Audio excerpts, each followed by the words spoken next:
Alex, it's great to have you on the show again.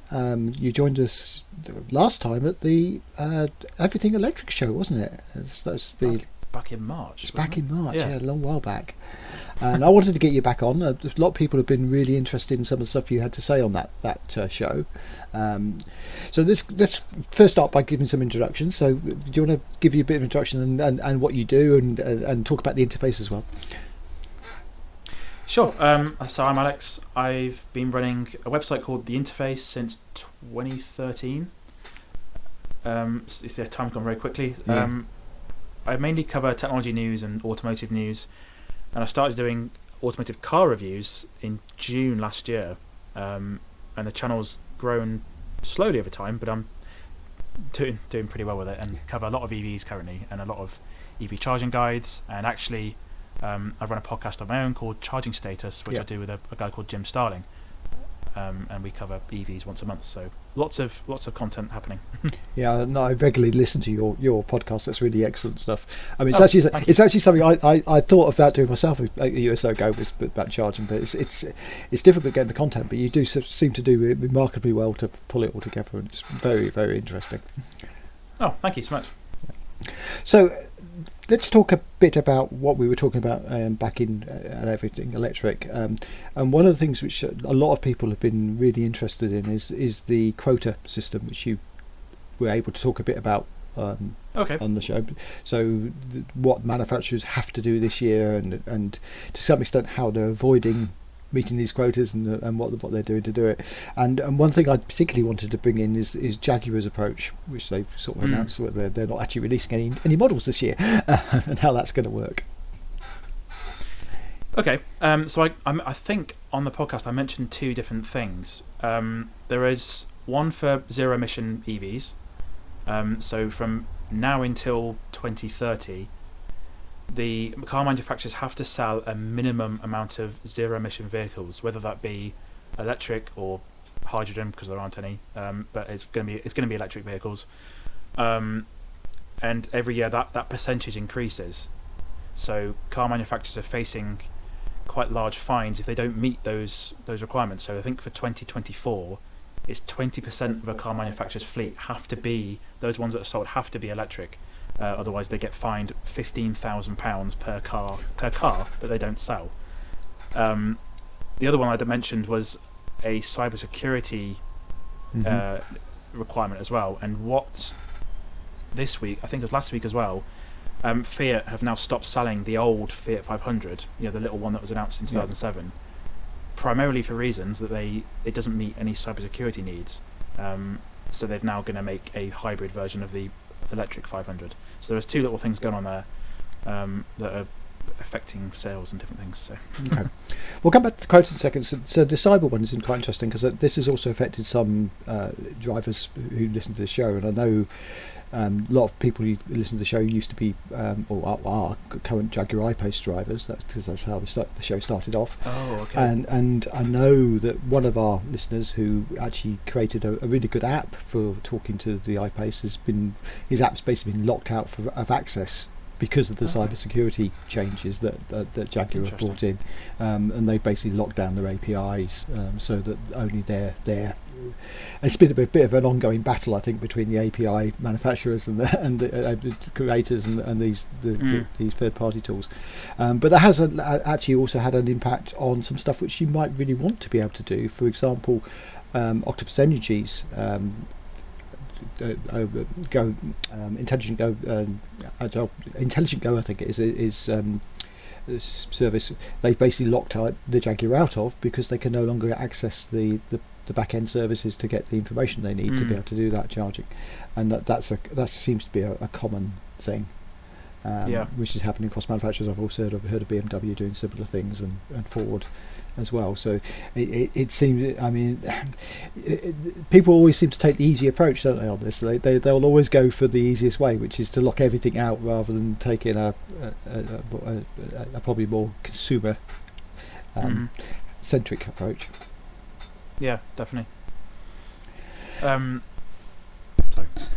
Sorry. So let's move back to the quotas side of things again. So, and I did want to bring up Jaguar on this because obviously you mentioned there it's a percentage of sales. So if you don't make any, is this new car? Is this only obviously new cars which have been sold? It's not used cars. It's correct. New cars. Yeah.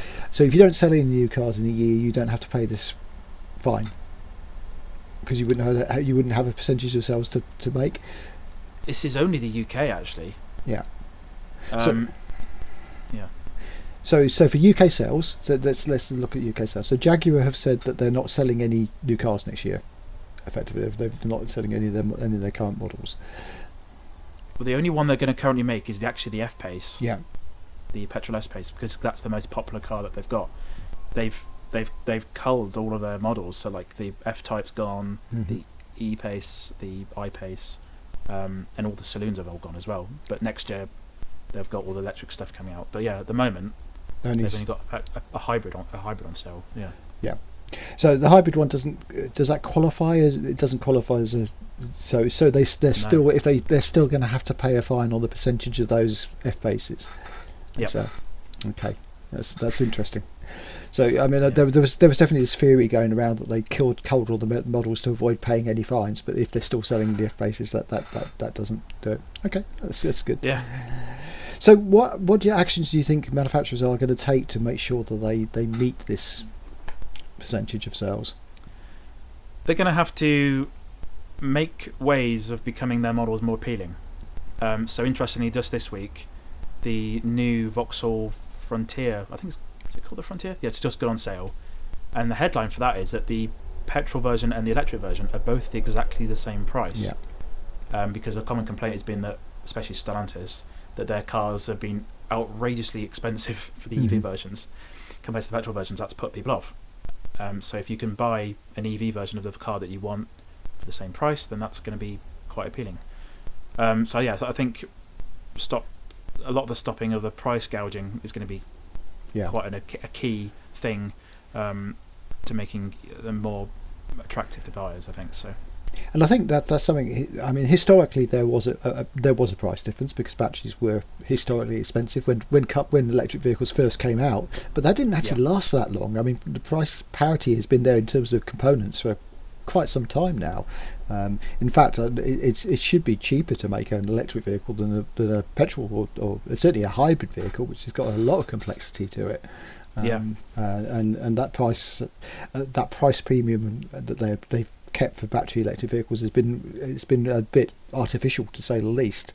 And you can see why manufacturers wanted to make as much profit as they could on the electric vehicles, but it's not been again consumer friendly. We're not seeing that being priced on. So I think the Vauxhall's move to make for price parity will hopefully force the market to look that way as well. The other thing I've really noticed is some really heavy discounting going on off list price now. So I mean, I happened to be in an MG sales room the other day, and there's big adverts everywhere saying you can get £10,000 off the price of this car, which obviously means that it's really not that price. It's not really 30,000; it's 20,000, because if they're doing it every single dealer everywhere, it's. Well, you could also look at it as that they'd rather knock £10,000 off a car and sell it than pay £15,000 to the government for not selling it. So exactly the same thing. But it does mean, and we're seeing those discounts across all ranges. There's virtually everywhere you can go. You can get which.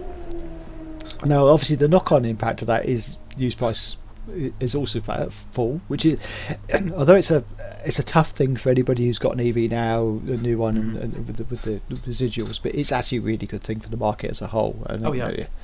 And this is something I predicted a few years ago when I remember on one of the first shows I was talking about how when the fleets started to get rid of their vehicles, which is basically this year, that would push the used market down to a point where people could actually afford a used EV. I mean, you can. I happened to see it. I saw an I-Pace on sale the other day for £9,000. It's incredible. It's incredible. I mean, that was quite high mileage, but even so. And I think we mentioned this on the show last time, that if you have a high mileage EV, if the battery hasn't depleted, it's actually not a bad thing. It's got past all the software bugs, which are the things which cause, or the electrical bugs, which tend to be the things which catch you out in the first year or so. And the battery pack survives that long. It's likely to survive somewhat longer as well. So yeah, There's that's a good thing. A lot of EVs like the KGM Torres EVX, that's got 1 million kilometre battery warranty on it. Yeah, it's crazy. So the battery will outlive the car. Yes, yeah. And I guess in the future that may be the case, that we actually have batteries which have as much range as the car was going to do in its lifetime with some of the solid state stuff, which is likely to hit. I mean, I know it's been ever since we started the show that the idea of solid state batteries coming soon has been the saying is it's like that famous saying about hydrogen being the fuel of the future, and it always will be. It's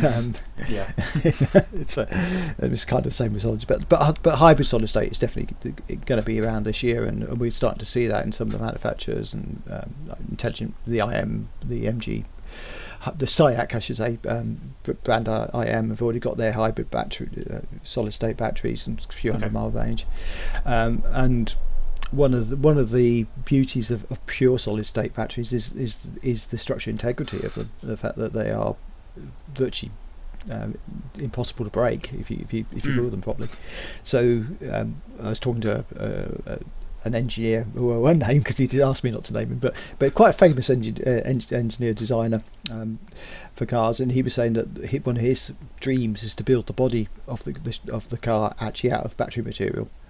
And he was talking about battery densities of 100 times what we've got now being absolutely feasible. So and he was coming up with a figure that he could actually build a car with a battery of around about 80,000 miles range, and you basically buy the car fully charged, and when it runs that charge, that's when you get a new one. Wow. Okay. which would be interesting. But then that's a way off yet, but we certainly can see some future trends in that respect. Well, if you look at what BYD's doing with their blade batteries, those are incredibly tough. You can puncture them and they'll be fine. Yeah. And all sorts of things like that. So we are getting there. Yeah, I think it's. Yeah. I mean, there's some horror stories about older battery technology at the moment. I know there's this whole scare thing in Korea at the moment with the car parks, and which is more about how dodgy their car parks are than the actual fact of the. Right. Okay. I haven't seen that. So yeah. Yeah. So I mean, they had a fire underneath a block, an apartment block, which could have got quite nasty, which was down, and that was down to an very old piece of battery technology. So one of the things that's coming out in Korea is a need to know what your battery technology is in the car, where the batteries have been supplied by, and how that. I mean, again, talking about people I know who've been listening to the show, early iPace drivers have gone through 2 or 3 recalls on the battery packs because of the LG technology which was in them, and some issues with that. And actually, what's really interesting there is that I know that Jaguar went really conservative with what they did with those batteries when they first put them in. Audi had the same batteries in the original e-tron, and went a lot more aggressive on their charge profiles and things. So it's but I think that's all early adopter technology. Batteries, that's a problem, and we know lithium ion is. I always know Professor Goodenough, who sadly passed away last year, who invented lithium ion. One of the things he said in one of his talks I happened to be at was that if you were inventing a battery now, you wouldn't invent a lithium ion battery, because it's not the right technology for most of the stuff it's being used for. It's perfect for small tiny cells, but not meant for these big cells, and there's so many other better technologies you could use. And we're starting to see that. And as you say, the BYD batteries are superb, the blade batteries. They're not going to catch fire and explode. It's a good... No. And they're incredibly reliable. So the range shift... I don't really know what the right term for this, but the range shifting against winter, against summer, is that change is a lot less on the BYD batteries. Thermal performance, yeah. Thermal, that's a good phrase. Thermal performance is a lot better. So that's really good to see, and we're definitely seeing a lot more along that lines. It does give you that question about, do we actually need that much range? I know there's there's been a huge discussion this week with the launch of the ID Buzz in America about the range of that they're basically saying that it's a road tripping vehicle, but you can only do 200 miles in it, so that's not enough for American road trips, because they might be 300 miles between towns, Yep. and charging, and their charging infrastructure isn't up to that sort of level of length. Right. Yeah. So a bigger battery on that vehicle, which I mean, it's not an aerodynamic vehicle. I mean, it's actually pretty remarkable. It does 200 miles range on the battery pack it's got, considering that there must be some pretty efficient motors on there. But that's one of those discussions. But for the UK, 200 miles is definitely enough. I mean, it's really difficult to travel to 200 miles in less than 3 hours in the UK, and that you definitely need a break after that.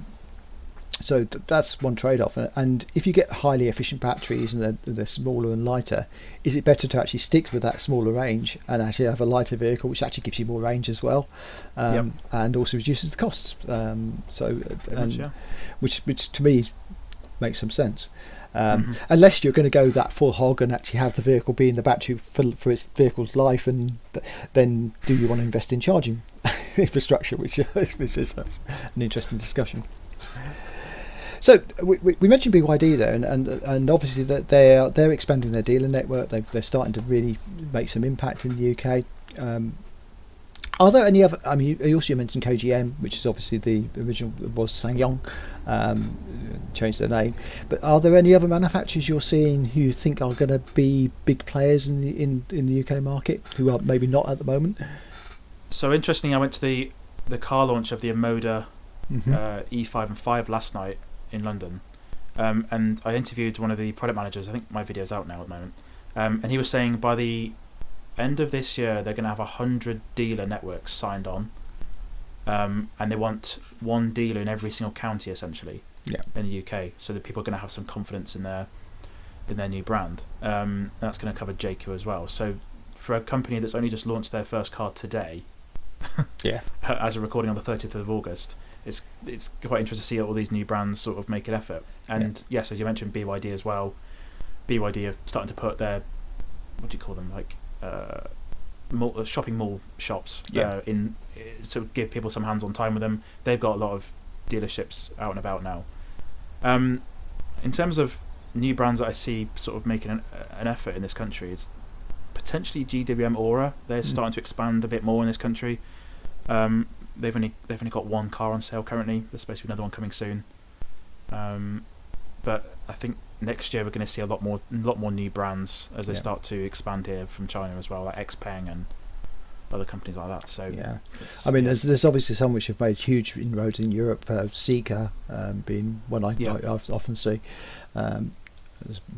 Omoda is interesting. I mean, obviously that's part of Chery, and Chery are absolutely huge, and they've got the clout and the marketing to get things in place, and they've got all the technology there as well, and they don't just have the one brand. They've got several brands as well, which they potentially could bring to market in the UK and be quite an interesting competitor to some of the big brands out there.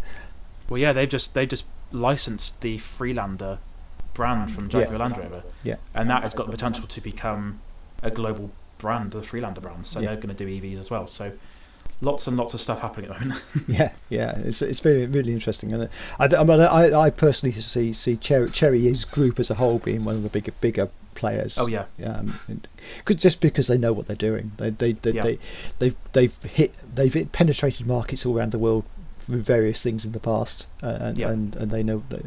And there is a lot of technology you're probably using today which is actually made by Chery, even though it may not be branded as Chery. So what I found interesting is that the Omoda E5 uses the BYD battery as well. Yeah. So BYD, we mentioned earlier, just their battery tech is just insane.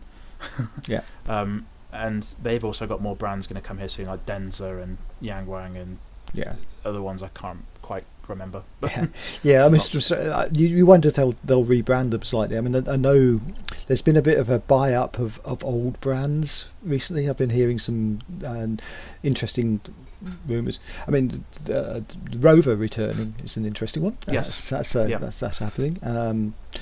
And obviously, we've already seen some of this with SAIC using the MG brand, fairly exclusively. And you've got other penetration of markets using brands where they've actually done cooperations with other people. I mean, the Smart brand, for example. I mean, that's obviously a completely different company to it was a few years ago, although it's still got the tie with Mercedes and they've got a dealership network. But and they're bringing a lot of interesting stuff in the next few months. So that's another big brand. I mean, but some of the brands are suffering. I mean, although Polestar's sales are up this month, but they've been struggling, and they've obviously parted company with their executive. I don't know what he actually called his role, but the managing director effectively, and then bringing in one of the old Volkswagen, I think it's Volkswagen Group guys who to take over, primarily because their market sales plummeted at the end of last year, right? But as did a lot of EV sales. But that was more, so it's always spun as its EV sales are dropping off, but we know that's not the case. It's general automotive sales have really plummeted in the last year or so. So that's kind of interesting thing as well. So in terms of what you've been driving lately, has anything really impressed you? Actually, I just had the Nissan Ariya. I took that on quite a long road trip last week, I think, and that was quite interesting. It was quite impressive. The video for it is not out yet, but my main thoughts of it were that it's possibly badly priced because it's the same price as the Tesla Model 3, but it's definitely an underrated car. It's not very Nissan-y. It feels a lot better than other Nissans that have gone before it. Very good in interior, quite good performance as well. But earlier this year I also drove some Genesis vehicles, and I will highly regard that group, the Hyundai Kia Genesis group, as being one of the leaders in terms of EVs. Oh yeah. So I had the Genesis GV60 in May, whenever that was, a few months ago. Yeah. This year's gone very quickly. And the efficiency on those vehicles is just out of this world, really. Yeah, GV60 is an amazing car. Yeah. Obviously, I up until recently I was driving an EV6, and that had the same underpinnings, and it's really, really good. Actually, GV60 is one of my tempted things for my next vehicle. We should see. But yeah, so I think that you're absolutely. So the platform that the Hyundai Group has got, which is so really flexible, and things like the 800-volt architecture and for charging. I mean, my EV6 used to charge so quickly it was hard to walk to the services and actually get a cup of coffee before it was fully charged. It was that quick. But so I mean, I know people talk about 20% to 80%, but most of my charging is 40% to 80%. And that in terms of, because by the time you've done that sort of, if you think about that on something like the EV6, that's over 100 miles of driving, probably about 120 miles of driving, which is in the UK is probably 2 hours driving, and that's the point. Easily, break. And then you're only doing that really short charge to get back up, and that was taking 10 minutes maximum. And absolutely. Yeah. So you really you're getting into petrol station type times, because I mean I remember when I used to go on trips quite regularly in petrol cars, and I'd actually spend more time queuing in the services, the petrol station at the services, than I did actually go into the services, because there's always a queue to get onto one of the petrol pumps. So it's that sort of, if you can get that sort of ratio and you can get that fast charging, it works out really well. And I think that there is a kind of sweet spot around about 240, 250 miles of range where in the for the UK, and I always qualify this for the UK, because obviously the UK is a different market in terms of how fast we can go on our roads, even our really supposedly fast roads. You're going to average around about 50 miles an hour if you're lucky, even on motorways, and that definitely makes that's the kind of sweet spot where you can do that. And I think it's actually something people don't really regard. They tend to think of I'm going to go from whatever the range of the car is down to 0 and then charge it and go that again. And if you don't do that, if you do short charges, you actually spend a lot less time charging. It's quite interesting. So you do talk about charges quite a bit, and you talk about infrastructure quite a bit. What do you think's going to happen on pricing for charging out and about? I think the expansion of the Tesla network for third-party EVs is going to really put pressure on other manufacturers, and we are starting to see that happen. So in the last few weeks, I think GridServe have announced a temporary summer discount if you use their app. Instavolt have now started to do it off-peak prices. Yeah, they're a very expensive network. I think as Tesla's network expands, and more of their more of their locations support third-party EVs, that's going to really put pressure on a lot of other charging networks, because why wouldn't you use the Tesla network, because it is so cheap. I think that's going to happen basically. Yeah. They're going to force everyone else, I think. And basically with Tesla's charging network, you're effectively half the price of Instavolt, unless if you use their subscription. Easily. Sometimes even more. I think when I had the Aria the other week, I took it over to the left-hand side of Wales, like Aberystwyth. Yeah. And I think when we plugged in, I think it was 37p a kilowatt hour. And I did some maths and stuff. It was like £20 to fill up the car or something, and then it was like £60 to do the on Instavolt. Yeah. So like, it's crazy. Massive and that's partly because the Tesla network's always done this kind of surge pricing thing, or off-peak discounting, and we're starting to see some of the manufacturers doing that. As you say, Instavolt doing that overnight for charging at a cheaper rate. Electroverse, Octopus's aggregator has already started doing some of that off-peak stuff as well. I see more and more of that coming through. I think it'll be interesting to see what Osprey do with their pricing, because they haven't really done anything on that.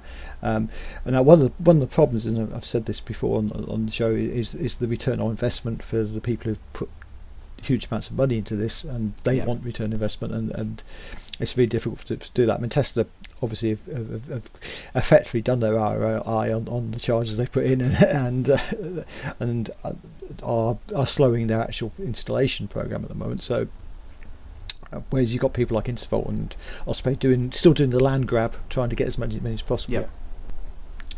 But I think the other thing we have seen recently is new players coming to the market, and although they're keeping their prices up quite high at the moment, I could see them being in a better position to drop their pricing. I mean, you talk about Sainsbury's with their charging network, which is really interesting.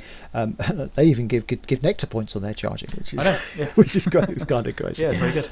And then you've got some of the other players coming in as well who are tied to the services. So I think Apple Green. I mean, I'm seeing more and more Apple Green chargers those everywhere. Are fantastic. Yeah, good. I love those. Yeah, and they've they're great actually, unless you're an MG driver, because some of the MG can't charge on their newer chargers. But I think that's also the same problem they were having Tesla chargers. So if you've got updates, you can probably get around that. Yeah. But they're great chargers. They're so easy to use. I mean, that's the other thing as well, that these new players coming into the field have got the ease of use down to it's almost that Tesla level of ease of use, whereas before chargers were so complicated.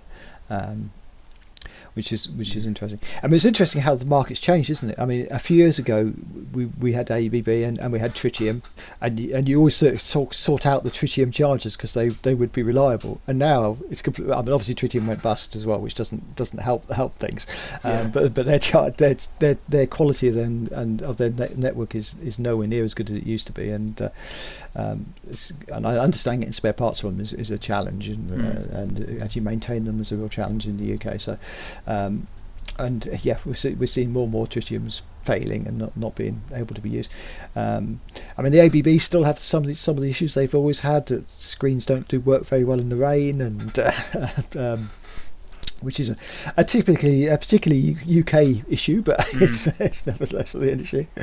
I was interested. I had a conversation with some of ABB a few years back, and they said that when they originally designed their chargers, they assumed they'd be under canopies. Oh, right. They wouldn't be out in the open. I see, right. Which obviously isn't the case. One of the networks that I think is grabbing. They're going to have quite a rapid expansion. Is EV on the move, or EV Point, as it used to be called. Yep. So that's part of EG Group. They have a lot of petrol stations, but they also own Asda. They own a Starbucks. They have a lot of Starbucks locations in the UK as well. So you'll start to see a lot of their services have these new chargers now, and they actually are using the rebranded Tesla V4 chargers now. So I think they'll be quite a big player quite soon. As well. I think so. I mean, it's taken a while for EG to come into play, but they always were. When they came in, they were going to be a big player. I mean, like MFG are. I mean, MFG are a huge player now, and I've always been quite pleased with MFG because they've always listened. I remember in the early days, I did a review one of the first MFG charging sites, hubs, and the first thing I mentioned was the fact that the cables were too short, and where they'd put the protection for going up against the charger was too far away, so if you had certain vehicles you just couldn't charge on them. It was impossible. And I think within a day of me putting that out, I got a message from somebody from them saying that we will sort this out, and within a week they'd changed the cables on the chargers, and they'd actually moved some of the locations. So definitely listen. I mean, one of the things I do hear about MFG is the accessibility, but they do actually have an accessibility app, and they will come and actually help you charge. I've seen them do that. Right, so stations, so that's one of the things they do. But of course, the other great thing about their sites is that they're always manned. There's always somebody nearby. So if something's going wrong with the charger, you can always get some help for it. And they train their staff as well. Well, at least the franchise staff, because they're all franchises, and they do transfer some. So I think that's really good to see. Pricing is a little bit high again. I think it's come down a bit, but that's the market as it is. And I know that there's some challenges around, even though pricing is starting to come down for consumers. Although obviously the price is going up a little bit this month, but the prices has come down for consumers relative to what it was last year. There's still some issues around that for the businesses, because they're paying incredibly high standing charges, which is actually one of the big impacts of this. And very difficult for them to get around.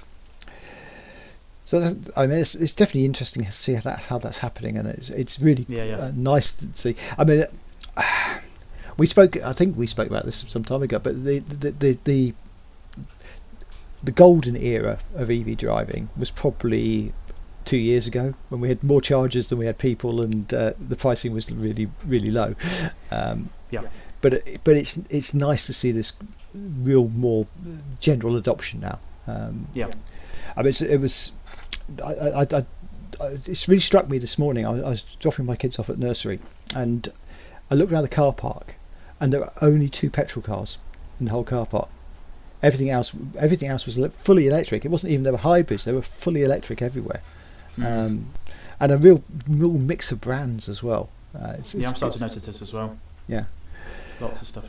And I think, and we definitely talked about this last time, one of the reasons for that is that there's now an EV for everyone. There's whatever market sector you're in, someone's doing an EV. Probably, I mean, obviously the Cyberstar's there, but the sports 2-seater sports car is still a little bit lacking. Although some of those are coming. There's going to be some quite nice stuff coming out there. But generally the market's there. I mean, I think one of the areas where we have been a little bit low on things, and unfortunately we've seen some cancellations of models which are coming in for doing this, is in the 6 and 7-seater ranges, especially in the UK. I mean, you can get, so for example, the Model Y, you can't get in its 6-seater variant in the UK, but you can out worldwide. There was a Ford were about to do a 6-seater, which they've cancelled. So at the moment you've got a few choices. You have got the Peugeot, the 5008, but that has some interesting challenges. I think the design of that is a bit weird, because they haven't put any ISOFIX on the back seats, and also I know the EQB doesn't do this as well. So on the last row of seats you haven't got ISOFIX. So if you've got kids in child seats, they have to go in that middle row. Wow. So say you've got 2 kids in child seats, you can't actually get to the back row because you can't. How weird, yeah. Yeah, so it's a bit of a strange design for a car which is aimed at family travel, but I think some of it's to do with the way they've structured those seats and how they actually plug in. But there are cars out there which do have proper setups like that. The EV9, which I drove a little while ago, that's really got that, and it works well. The new ID Buzz, when it finally reaches the UK, will have that. And that actually will have even slightly longer range in the UK than it does in America for some reason. I quite worked that one out, but it must be to do with the way they well, I do obviously the ratings are different between the UK and the US because we have our WLTP and their EPA rate, but the real world stuff is supposed to be slightly better, and I think that might be to do motors and weight and things. But it's interesting that market, the family car market, is one of the slower, the sort of large family car market is one of the slower areas where it's actually been adoption. But that's probably because it's a weight balancing exercise, and battery packs have been such a big weight problem. Yeah. And we know, as we said, we've mentioned BYD, that their power per kilogram level is incredible compared to the early battery packs. And that's only going to get better with the hybrid solid state stuff coming in. So that will make a big difference to be able to do these sort of larger vehicles with batteries in. We've already seen some really effective commercial vehicles with batteries in with some nice long ranges now. So I saw a 600-mile range bus the other day, which is quite something. I mean, huge battery. Does take a rather long time to charge, even on a megawatt charger. But it's doing that. Infrastructure, that will be interesting. How do you get a megawatt charger in most of the UK? I think the new London bus by BYD is going to be in operation next year. I think. Yeah. That's all electric as well. So lots of stuff happening. So it's one of the few things where hydrogen may make an inroad. I know in Milton Keynes, for example, they actually have a hydrogen plant just to charge the batteries of the electric buses. But that again shows you the problems of hydrogen, because it is a whole sort of city block plant producing two outputs to charge two buses, which is an interesting one. So, is there anything you've seen recently which you think is innovative or different, or something you think is coming which you wouldn't have expected? In terms of cars, the ones that are coming soon that I'm looking forward to, if that's kind of what you mean, the Hyundai Insta, this little tiny city car that's going to be. It's sort of a model that's brought over from Korea. Is going to be quite interesting. That's doing the rounds of the dealer networks, I think, later this year, which will be quite nice. That is good to see, because there is a saturation of electric SUVs at the moment. It can get a bit much, and we want small cars really. So there's still people that want those sort of things. So it's good to see a manufacturer that is known for good EVs and good battery tech sort of taking the leap into small EVs again. So that'd be quite interesting to see, and quite innovative at the same time. Apart from that, I can't really think of anything. No, that actually reminds me of something I saw the other day. The new Fiats, which have got the charging cable built into them. I'm not sure what I think about that, whether that's actually a good idea or not. It's certainly a convenience in some ways, but actually having a coiled cable in the front of the car, is that something which is I mean, they're still having to supply a Type 2 port anyway, because they obviously need to be charging things, so it's not but and I guess it's somewhere, but I'm not sure about a tethered cable. I mean, also having storage in the front to have your cable in, that sounds quite good, and that's what frunks are really for. And I'm quite disappointed how few manufacturers actually still put frunks in. I know.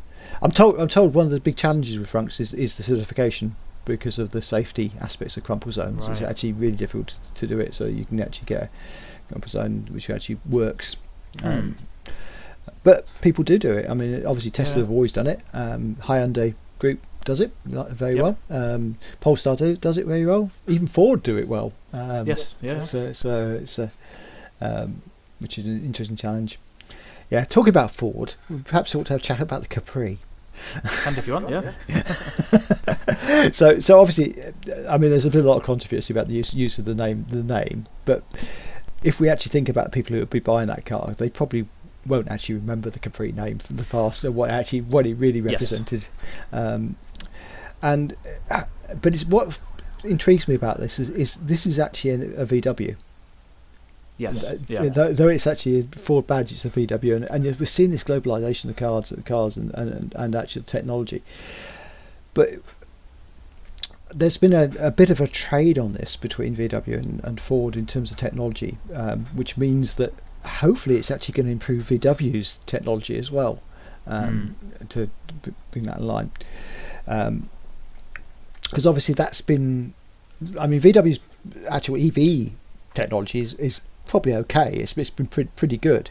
The problem has been their infotainment system software and their control system software, which has got better. I mean, the latest stuff is a lot better than the previous stuff, but it's still not really leading edge. Whereas actually Ford software, which is Android based, has been a lot better, and there's been a bit of crossover there. On that line, I also saw Hyundai have been talk about using Android Automotive this week, and I don't see how. Oh, I've not seen that. So, which is interesting because they've always had their own software and been very proud of their own software. Their own software is amazing, yeah. Yeah, so it's for them to actually talk about using the Android. I mean, Android Automotive is great, but it has its limitations. I think anybody's used it in any of the cars, the Volvo range or the Polestar, and seen it. It's got some really good stuff, but it does have some. It's not as good on certain things. So but it's interesting how that's such an important part of a car these days. It's almost as important as the driving mechanism, and this is actually something which one of the manufacturers I was talking to at Cenex last year was saying.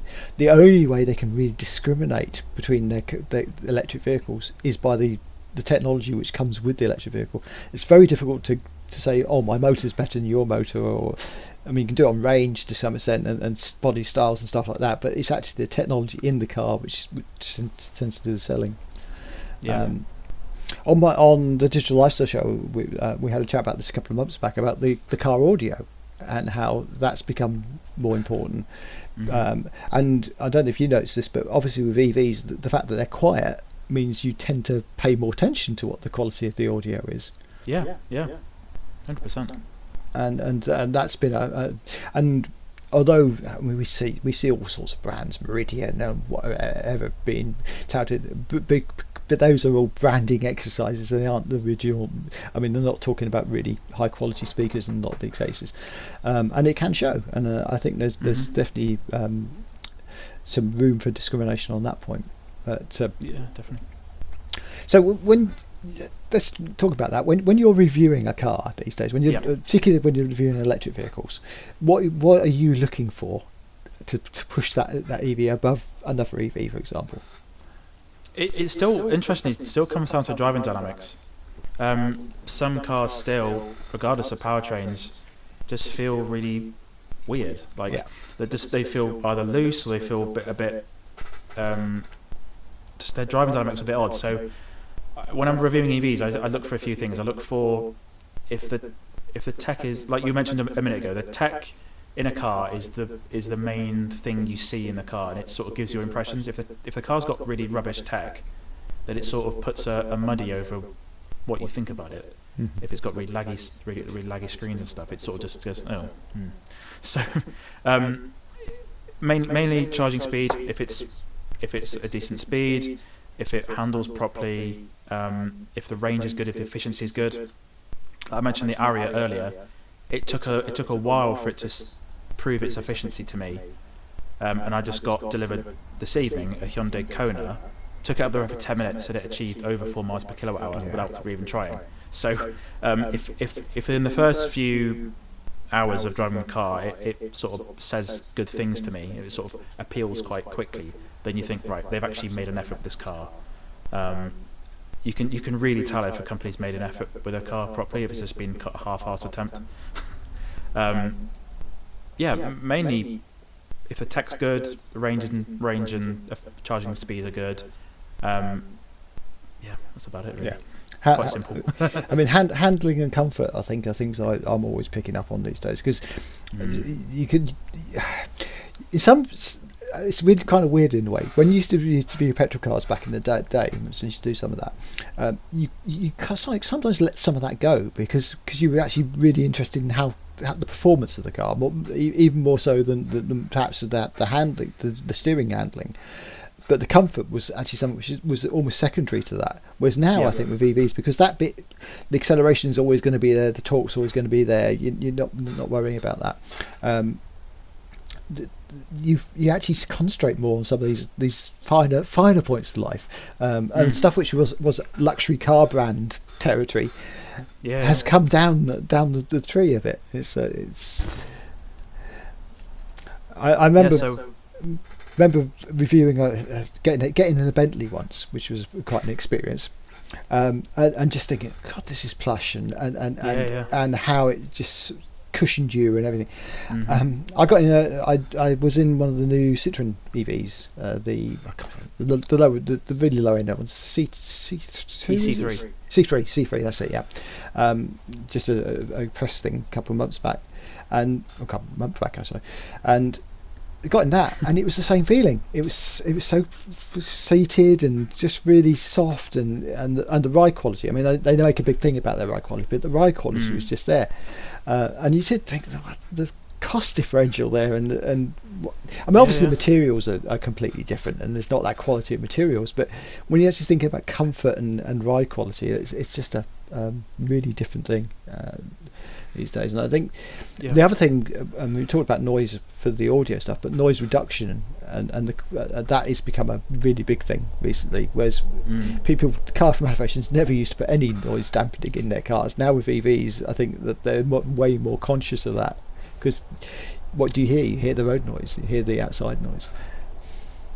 We mentioned the GV60 earlier. That's actually got microphones inside it to sort of work like noise cancelling headphones. It's just sort of next level stuff, really. I mean, the first time I saw that was on the iPace, because the iPace had a noise cancelling mode to actually, and that really worked. I mean, it was.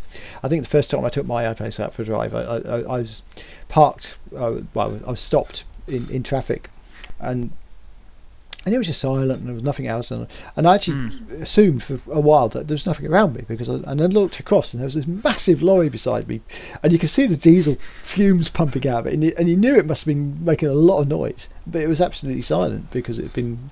Wow. And I actually experimented, and I turned the noise cancelling off, and you could start hearing it. Still quite quiet, because the deadening in the car was good anyway. There's a lot of sound insulation, but that noise cancellation idea is really quite clever.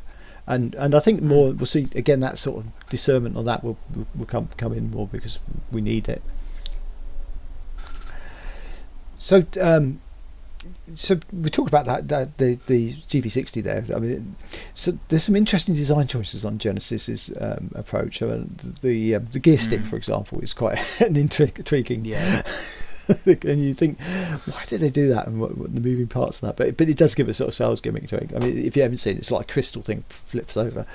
It's beautiful. It's beautiful. I mean, it's really quality, isn't it? And I guess that's what they're trying to sell. They're trying to sell that luxury brand. One of the interesting things I did find from the GV60 is the boost button.